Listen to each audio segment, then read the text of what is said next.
So let's discuss about this simple and the complex cyst today, right? You can see this is a kidney. ये आपके पास एक kidney है, इसके ऊपर क्या है, एक cyst बना है, right? This is a simple cyst and it is mostly asymptomatic, right? So इसलिए mostly it does not require any kind of treatment. तो इसको हम ज़्यादा भाव नहीं देते, राइट? उसके बाद है हमारे पास कॉम्प्लेक्स सिस्ट। अच्छा जी, कॉम्प्लेक्स सिस्ट क्या है? Complex cyst is very important because अगर आपने इसको ट्रीट नहीं किया so this will lead to the formation of the renal cell carcinoma. That is why it is very important to study about this. Okay, ये आपके पास complex cyst है और इसके अंदर आपको नज़र आ रहा है इस तरह से लाइन्स, इनको हम क्या कहते हैं, सेप्टा, राइट? इंक्लूडिंग दैट ये जो हमारे पास सिस्ट होता है ना, सिस्ट के अंदर बहुत ही रिच ब्लड सप्लाई होती है, फाइन, बहुत ही अच्छा सा रिच ब्लड सप्लाई होती है। So we will see this now here. Okay, this is a person, right? ये है इसका एक किडनी। अब ये जो इसका किडनी है इसके अंदर क्या है, इसके ऊपर एक सिस्ट बना हुआ है, right, which is called is the complex cyst. आपको मैंने बताया था कि ये जो है कॉम्प्लेक्स सिस्ट, इसके पास बहुत ही ज़बरदस्त रिच ब्लड सप्लाई होता है। ओके, इसका ब्लड सप्लाई बहुत ही रिच होता है। अच्छा जी, क्या होता है कभी कभी ये जो इसका ब्लड सप्लाई है ना, या ये सिस्ट रप्चर हो जाता है, राइट? रप्चर होने की वजह से इसके अंदर जो ब्लड वेसल्स है वो ब्लड वेसल्स भी रप्चर होते हैं। अब ब्लड वेसल्स जैसे ही रप्चर होते हैं तो सिस्ट के अंदर से क्या निकलने लगता है, ब्लड।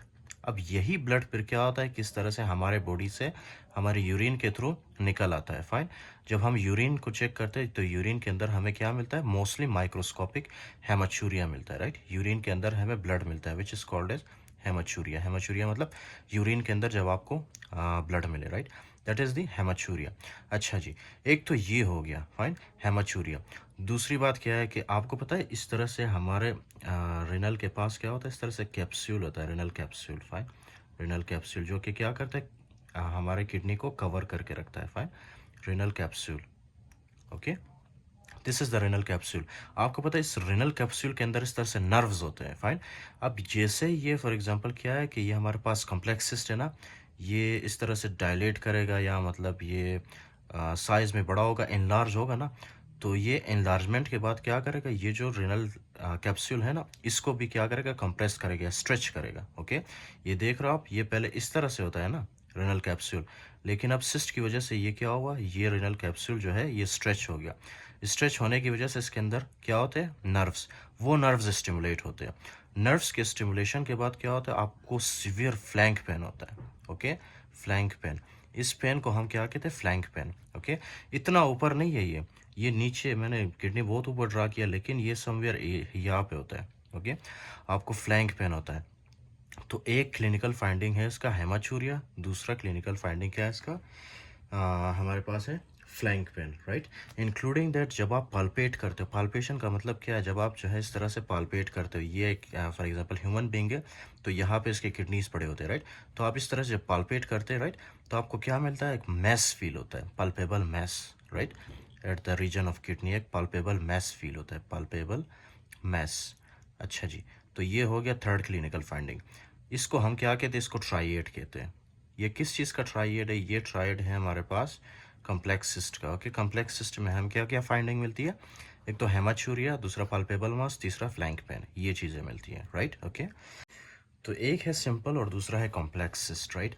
अच्छा जी, तो कॉम्प्लेक्स सिस्ट में ये क्लिनिकल फाइंडिंग्स है, पर अगर आपने इसको ट्रीट नहीं किया so obviously this will lead to renal cell carcinoma. Okay, renal cell carcinoma. अच्छा जी, अब रेनल सेल कार्सिनोमा में आपको क्या क्या चीज़ें मिलती है? First of all you will find this triad in the renal cell carcinoma, जिसमें क्या है, फ्लैंक पेन है हमारे पास, पाल्पेबल मैस फील होता है और हेमाचूरिया आता है पेशेंट को, राइट? रेनल सेल कार्सिनोमा में इंक्लूडिंग दैट यहाँ से जब ब्लड ज़्यादा लॉस होता है, ओके, यहाँ जब ज़्यादा ब्लड लॉस होगा तो क्या होगा, हेमाचूरिया के बाद एनीमिया होगा ना, क्योंकि ब्लड ज़्यादा लॉस हो रहा है तो इसी वजह से एनीमिया तो होगा पेशेंट को, fine. Okay, so these are the findings in the renal cell carcinoma. Now the next thing that you have to remember, ये जो रेनल सेल कार्सिनोमा के पेशेंट्स होते हैं इनको जो है ना पेरानियोप्लास्टिक सिंड्रोम डेवलप भी होता है, राइट? पेरानियोप्लास्टिक सिंड्रोम डेवलप होने के चांसेस इनमें ज़्यादा होते हैं। अब पेरानियोप्लास्टिक सिंड्रोम है क्या? This is very simple. ये है आपके पास क्या, ये है आपके पास एक सिस्ट, राइट? अब ये जो सिस्ट है या ये जो फॉर एग्जांपल कैंसर में कन्वर्ट हुआ है, राइट? कैंसर में कन्वर्ट होने के बाद ये सिस्ट क्या करता है, सबसे पहले ये प्रोड्यूस करता है parathormone. Okay, parathormone related peptide, parathormone related peptide. अगर आपकी एंडोक्राइनोलॉजी थोड़ी सी अच्छी है तो आपको पता है कि ये पैराथॉर्मोन क्या करता है। Parathormone first of all these will act on your kidneys, okay. ये आपके किडनीज पे एक्ट करता है। किडनीज पे एक्ट करके ये क्या करेगा, किडनीज में से कैल्शियम रीएब्जॉर्प्शन को इंक्रीज करेगा, राइट। और जितना भी कैल्शियम रीएब्जॉर्ब होगा उसको हमारे सर्कुलेशन के अंदर भेजेगा, फाइन। तो हमारे बॉडी के अंदर क्या होगा, कैल्शियम की कंसंट्रेशन ज़्यादा होगी, which is called as hypercalcaemia. आपको पता तो है ना हाइपर कैल्सीमिया किसको कहते हैं, जब कैल्शियम की कंसंट्रेशन ज़्यादा हो, हाइपर कैल्सीमिया। चलो अब इस पर स्पेलिंग में आपको बुक में दिखाता हूँ। अच्छा जी, तो एक तो है हाइपर कैल्सीमिया, राइट। दूसरा ये जो है हमारे पास पैराथॉर्मोन, ये क्या करता है, this will obviously with the help of the parathormone ये क्या करता है, हमारे बोन्स पे एक्ट करता है, राइट, ओके। ये पैराथॉर्मोन जो यहाँ से रिलीज हुआ था, पैराथॉर्मोन रिलेटेड पेप्टाइड, राइट, ये क्या करता है, हमारे बोन्स पे एक्ट करता है। बोन्स पे एक्ट करके बोन्स में से किस चीज़ को निकालता है, बोन्स में से ये निकालता है कैल्शियम को, ओके, कैल्शियम को। आपको पता है ना हमारे बोन्स के अंदर कितना ज़्यादा कैल्शियम होता है। हमारा बोन्स मोस्टली जो बनता है उसका मेजर कंपोनेंट क्या होता है, कैल्शियम। तो ये पैराथॉर्मोन क्या करता है, बोन्स के अंदर से कैल्शियम को निकालता है, कहाँ पे लाता है, सर्कुलेशन में, जिसकी वजह से मज़ीद कैल्शियम की कंसंट्रेशन सर्कुलेशन में ब्लड में ज़्यादा होगी, and that is called is the hyper calcaemia, right.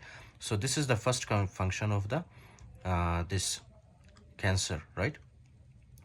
अच्छा जी, उसके बाद क्या है कि एक तो हमने पैराथॉर्मोन डिस्कस कर लिया, राइट। पैराथॉर्मोन ने क्या किया, कैल्शियम की कंसंट्रेशन इसने ज़्यादा कर दिया, राइट, थ्रू डिफरेंट मैकेनिज्म्स। उसके बाद ये जो सिस्ट है ना आपके पास, ये कैंसर, ये क्या रिलीज करता है, this will produce the erythropoietin, okay.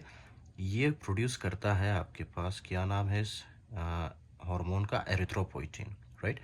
अब ये जो एरिथ्रोपोइटिन है, ये आप ज़रा फोकस करिए कि ये कहाँ पे जा रहा है आपके पास, this is going in to the bone, okay. Erythropoietin कहाँ पे जा रहा है, बोन्स में, राइट।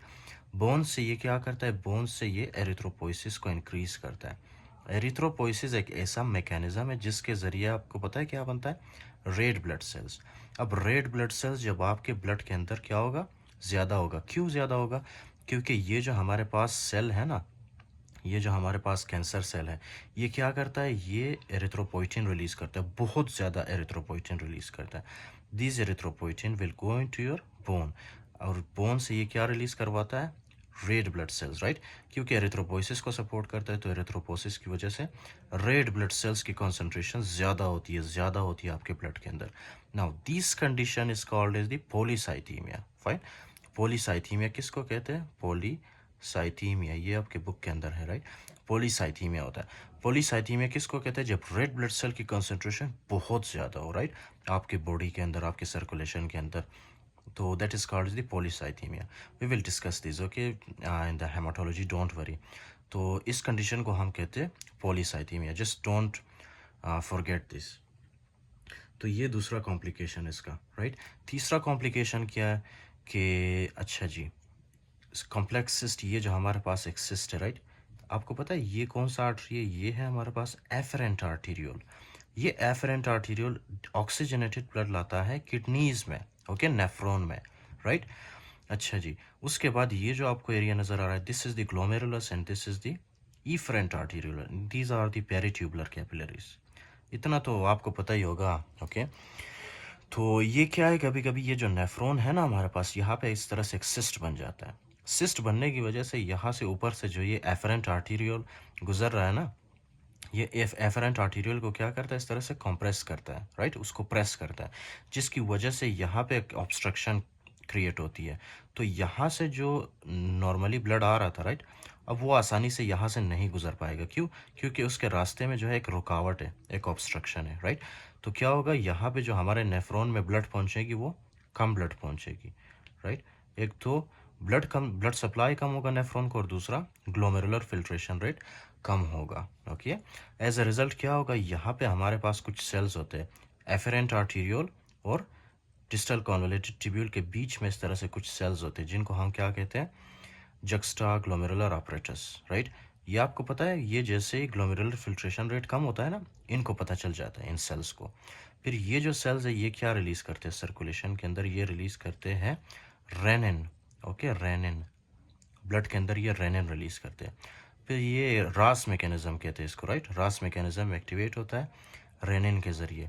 रेनिन क्या करता है, रेनिन एंजियोटेंसिन 1 को कन्वर्ट करता है एंजियोटेंसिन 2 में, right, with the help of the angiotensin converting enzyme. Okay, फिर ये जो एंजियोटेंसिन 2 बनता है हमारे पास, this will go on your posterior pituitary gland. Okay, posterior pituitary gland से ये क्या रिलीज करवाता है, this will release the anti diuretic hormone, right. Anti diuretic hormone release करता है ये यहाँ से ब्रेन के पोस्टीरियर पिट्यूटरी ग्लैंड से।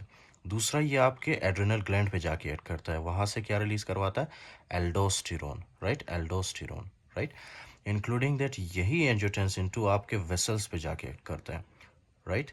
ये देख रहे हो आप, वेसल्स के रिसेप्टर्स के साथ जाके अटैच हो रहा है, वेसल्स के रिसेप्टर के साथ अटैच हो रहा है, जिसकी वजह से क्या होती है, ये वेसल्स इस तरह से कॉन्स्ट्रिक्ट होती है, इनका डायमीटर कम होता है, इस तरह से कॉन्स्ट्रिक्ट होती है, फाइन, वेजो कॉन्स्ट्रिक्शन करता है। तो एट द एंड हमें इन सब से क्या रिजल्ट मिलता है, एडीएच, एल्डोस्टेरोन, वेजो कॉन्स्ट्रिक्शन से हमें क्या रिजल्ट क्या मिलता है, इंक्रीज सिस्टेमिक ब्लड प्रेशर, जिसको हम क्या कहते हैं, सेकेंडरी हाइपरटेंशन। सेकेंडरी क्यों कहते हैं, क्योंकि ये किसी कॉज की वजह से हुआ है, राइट, किसी सेकेंडरी कॉज की वजह से। तो क्या हो गया, एट द एंड हमारे पास सिस्टेमिक ब्लड प्रेशर बढ़ गया। Okay, and this is called as the hypertension. So this is what happens in your renal cell carcinoma. Okay, renal cell carcinoma में सबसे पहले ये ट्राइएड आप याद कर लो, कि flank pain, palpable mass and urine में क्या मिलता है आपको, blood, which is called as haematuria. This triad is found in the renal cell carcinoma. Okay, including that आपको जो है रेनल सेल कार्सिनोमा वाले पेशेंट्स को पैरानियोप्लास्टिक सिंड्रोम भी होता है। ओके, होने के चांसेस होते हैं मतलब। और पैरानियोप्लास्टिक सिंड्रोम में क्या क्या चीज़ें आती है, एक तो सिस्टेमिक ब्लड प्रेशर यानी हाइपरटेंशन होता है उनको, दूसरा उनके अंदर पॉलीसाइथीमिया होता है, और तीसरा हाइपर कैल्सीमिया होता है, fine. So these are the 3 findings that you have to remember about the renal cell carcinoma.